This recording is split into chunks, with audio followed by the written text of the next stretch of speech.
Welcome to the first edition of Super Supplies Saturday. I know, it's Monday. Sorry about that if you were looking for this post on Saturday. Unfortunately, it was my long weekend at work and some things happened, and I ended up working about 44 hours in a 3-day stretch. So this wasn't done on Saturday, so we'll catch up today, and then hopefully by Saturday we'll be back on track. You can't scrapbook, paper craft, make cards, do anything without the very basic of supplies. Today we're going to start with the very first one. You guessed it, paper. You can do without a lot of things when you're doing projects. You can make do with a lot of things, but if you don't have paper, you're just not going to be able to make anything. So today we're going to start our first episode of Super Supply Saturday is going to be all about paper. What you see in front of you is just a very basic piece of cardstock. This is white cardstock. I didn't get it from a scrapbooking store. I got it from Walmart. It's 8.5 inches by 11 inches. This is the most common size paper that I use personally for cards. And this is the reason why. If you take an 8.5 by 11 piece of paper and cut it in half in either direction, you have a card, once it's folded, that will fit in an A2 size envelope, which is perfect. This is one of my cards that I made. This was an 11 inch by 8.5 inch. I cut it at 4 1/4, and then I made my card. The envelope that it fits in goes through the postal system without extra postage, well, unless you have extra bulk on your card, and it's a convenient size, plus you can get 2 out of every sheet that you make. So this is the most common paper that I use for card making. When I first started scrapbooking, about 12 years ago, I think, this is the size that I actually did my scrapbooks. And I just bought some colored packs of paper, acid-free of course, and bought some page protectors, put them in a 3-ring binder that I had padded and made pretty, and that was my first scrapbooks. You can do so much with a blank piece of paper. So your starting point's your blank piece of paper. I like this cardstock from Walmart. You can also get it from craft supply store, or office supply stores. This one is a 110-pound weight and 250 sheets. It's not glossy, but it doesn't have any texture to it. It's perfect for printing, of course, because that's what it was made for. But it's also acid-free, so if I wanted to scrapbook with it, I could. I like it for several reasons. First of all, because I can get 2 cards out of it, but I also like it because it's inexpensive. When I am making Cricut cuts, and I learned this trick from Joy at Obsessed with Scrapbooking, often you want to use something inexpensive like just plain white cardstock to pre-cut your Cricut pieces so that you're not wasting your more expensive paper.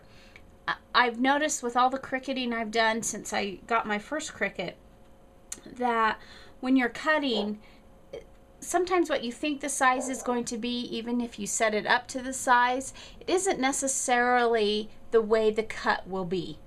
And so when I'm designing a new card, for instance, when I did this little girl, I want to know that all of these pieces are going to fit on my card correctly.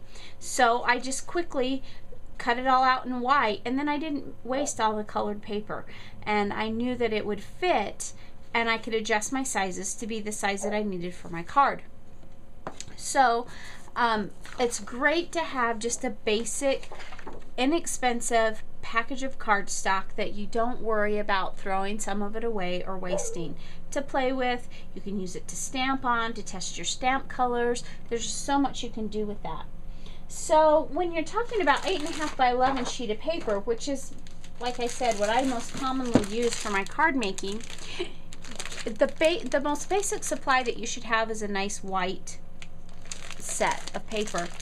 Then 8.5 by 11 will come in open stock. And what I mean by open stock is you can buy individual sheets of paper from your craft store or your scrapbooking store. But you can also buy packs of paper that have a single color in it. This is from Provo Craft, and it's kind of a flesh colored. And I bought it when I was making paper dolls. And I do have the Everyday Paper Doll Cricut cartridge, and this was the right color for skin tones, so I knew that that would be something that I would use enough to buy a full pack of one color. Pretty much any of your basic colors you can buy this way. You wouldn't want to buy something that you're not going to need 25 to 50 sheets on, because most commonly they come in 25, actually usually they come in 50 sheet packs. But I keep my black, my brown, my flesh, my cream, anything that I use frequently, I buy in packs like this. The next way to buy your 8.5 by 11 sheet of paper is in a pack like this. And they come in all sorts of color palettes. This is Spice Market from the Recollections company. And you know, the colors in here are coordinating kind of fall colors. So I have 5 colors. This is a 50 sheet pack, so I have 10 sheets of each of those 5 colors. I probably paid $4 or $5 for this pack of paper, but it gives me a nice variety, and it all coordinates. So if I want to mix and match, I know that the papers in this pack are going to coordinate with each other, because that's what they designed to do. You can get jewel tones, you can get pastels, you can get earthy tones like this one, just multiple color packets that you can buy in this way. And this is a really good way to buy 8.5 by 11 cardstock. There are lots of sizes of paper available. This stack here, this is a matte stack from Die Cuts with a View, and I don't often, in fact this is the only time I think that I have bought a stack exactly like this. This is the neutral matte stack, and if you notice, they're textured, but they're all just solid colors. Typically, if I was just working on solid colors, I would buy a 12 by 12 pack or an 8.5 by 11 pack. The only reason I bought this one at the time I did was because I needed something that I could put in a small bag and be real portable for a small project I was working on, and I didn't really have the time to sit and cut a lot of my paper down to size. So it was a nice thing to have. It's not something that I buy frequently. In fact, I may never buy one this size again, but because I had a specific project in mind for it, it's something that I would do. But again, usually if I wanted solid colors like this, I would just buy the larger sheets and then cut down to what I wanted. But that is a common size. This is also a common size, and different paper companies use that this size. This is an 8 by 8 pack. This is also from Die Cuts with a View. Again, this is I have bought a few this size. Some of them were for my store when I had my store years ago. This one in particular I bought because I had some zoo pictures from a few years ago that I wanted to scrapbook, and I didn't want at the time to buy a 12 by 12 stack. As you can see, I obviously have not scrapbooked with it yet because I just haven't taken the time, because this pack is complete. But 8 by 8 is a very common size. And it's a nice stack. This size, this is Die Cuts with a View. Typically, if you don't get it on sale, this stack of paper would cost you about $14.99 or so. I wait and try to get them on sale, and usually you can get them much less expensive than that. The most common size of paper that scrapbookers use would be your 12 by 12 stack of paper. This is my Tim Holtz Ideology stack from the Paper Stash seasonal papers that I got on sale. You may have seen an earlier post about this paper. 12 by 12 is the perfect size for scrapbooking. I actually prefer to buy depending on what I'm doing. I usually prefer to buy double-sided paper, and the reason why is if I'm making cards or something, I know that what's on the front of the paper is going to coordinate with what's on the back of the paper. When you buy cards or paper in a pack like this, or in a pad like this one is, everything in it usually coordinates with along some theme or a certain holiday or a certain color palette. They are very well designed so that the beginners and people like me who aren't particularly art minded but is more craft minded, we can pick it up and be able to coordinate our colors and not have to worry about, does this match on the color wheel? Does this color go with this one? It just makes it a little simpler for us. 12 by 12 is a very common size. You can buy it in pads like I have here, or you can buy it as an open stock piece of paper. 8.5 by 11 also comes by open stock. Those are usually the two most common sizes that you'll see in open stock. An open stock piece of paper can run anywhere from 49 to 59 cents a piece, all the way up to $2 or $3, depending on the features of the paper. You know, you have a velvet paper or flocked paper or a embossed paper, and those tend to run you a little bit more. But again, if you watch for sales, you know, a couple weeks ago my Joann's had their open stock paper on sale for $4 or $5 for $1. So that's when I stocked up. And when I like to buy individual sheets of paper, if there's one piece of paper I want and it's not available in a pad, or I won't use the rest of the pad, just one or two pieces from it, then I'll see if I can find something comparable in open stock. Or maybe I'm mass producing a lot of cards and I want them all to match, then open stock is really good, because you know, by the time I've cut down a 12 by 12 piece to maybe do some paper piecing or something, I can make a lot of cards out of one sheet of paper. So that's when I most often will purchase these. I have a lot of this left over from my store, so I actually have a lot of open stock paper. But like I said, this is really inexpensive to just pick up a piece or two, whereas if you're buying a whole book, now this one I was very fortunate because I was able to get this one on sale for $6, but typically a book like this would run you probably about $15 for something like this. But watch for sales. That's when is the best time to get paper. Sales, coupons, closeouts.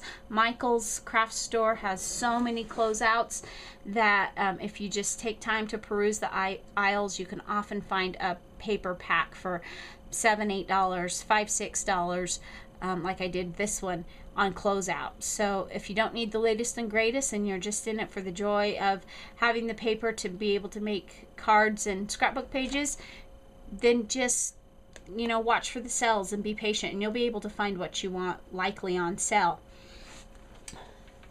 You can also get paper 12 by 24 inch. It's not common. You can't get it a lot of places. You can find it on the internet. I found some at Hobby Lobby. Carries a few stacks. I'm not even sure which paper company makes them. I have one pad. I use it when I'm making books. This was a 12 by 24 inch piece of paper that if you unfolded all of this, I bought the 12 by 24 inch just specifically so I could make books in my Your Story, because a 12 by 12 sheet of paper, by the time you fold it, and you know, you need your binding edge here on the side, it just was making smaller books than what I wanted. So I went ahead and purchased the 12 by 24 pack so that I could do that. If you have a Cricut Expression, you can also cut 12 by 24 inch paper, and you can get mats for that. So if you're doing a mass, you know, maybe you're doing a huge lettering project, or you're making a lot of one thing for a party or a poster or something, then you might use that. Again, it doesn't come in a lot of varieties. You can get like a dark stack and a black and white stack and a pastel stack, but you're not going to be able to get all the nice cute papers that you can get in the 12 by 24 size. The last thing I want to talk to you about with paper, and is a little trick that I have just recently learned in the last few weeks. I guess I'm just a slow learner or something. This is a 12 by 12 pad from Die Cuts with a View. It's called Tattered Time. It's a gorgeous stack, and because Joann's has opened in my town, and they work with a few different paper companies, but their best selection is in the Die Cuts with a View, and so I'm finding that I'm buying more Die Cuts with a View. It's single-sided, which is good for card making as well. I mean, they both have their own advantages. But it's single-sided, but this is a 12 by 24 pack. I mean, a 12 by 12 pack. And I bought it specifically with men in mind. I thought it would make nice birthday cards for men, and maybe some scrapbooking pages for my husband or something, you know, more family-oriented. You know, it's got more vintage patterns. Some of them are embossed. It's got dominoes. They also are embossed. And I want to point out this page here, and this is tickets, just, you know, like what you would put your name on for a raffle or a prize drawing. And if you look at this, an individual ticket on this page is about 1.5 inches, not quite 1.5 inches by just over 2 inches. And, you know, you can maybe cut that out and put it on a card, or if you wanted to, you know, cut along the bottom strip here and put it around the bottom quarter or third of a card, you could do that, and that would be nice.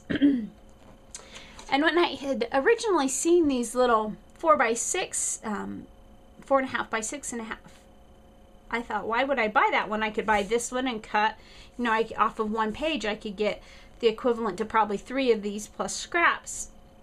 But I found out, just like I said, it's just been within the last couple months, that when they make smaller pads like this, they make them to scale.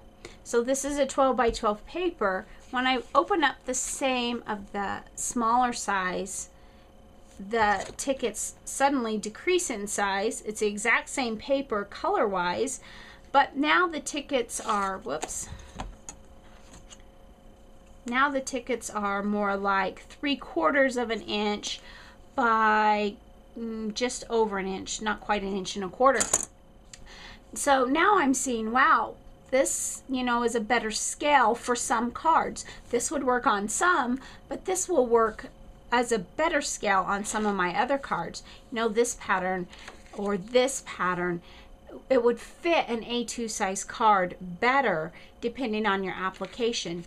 So I've decided, you know, maybe these aren't quite so bad when used for cards. So I'm finding that I'm buying a few more of these in this size for card making. So just a tip that I learned, you have to watch, not always. If the print on the 12 by 12 sheet is a smaller print, it may not be much different in this size. I put one up the other day for a friend.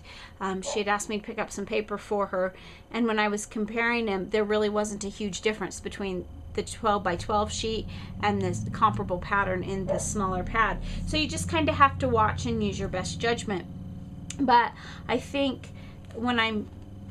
it's just all about using the scale that matches your card. And so I'm just going to have to watch, and as I'm designing my cards, I'll decide, okay, does this scale fit this card, or does this scale fit better? So that's just some quick tips about paper, some basics if you're new to crafting, card crafting. I actually am looking forward to trying some different types of paper that I haven't tried before. I've heard that Paper Tray Ink has some really good paper out there for stamping. There are some other companies that different people really like to use when they're stamping or doing other writing and things on their cards. So I haven't tried any of those yet. And I'm looking forward to seeing if there's really much of a difference in that. But just find the paper you love and find what works best for your projects and for your pocketbook. And hopefully this gives you some ideas on how to choose paper. Come back next week, hopefully Saturday this time, and we'll talk about some more supplies. Have a great day.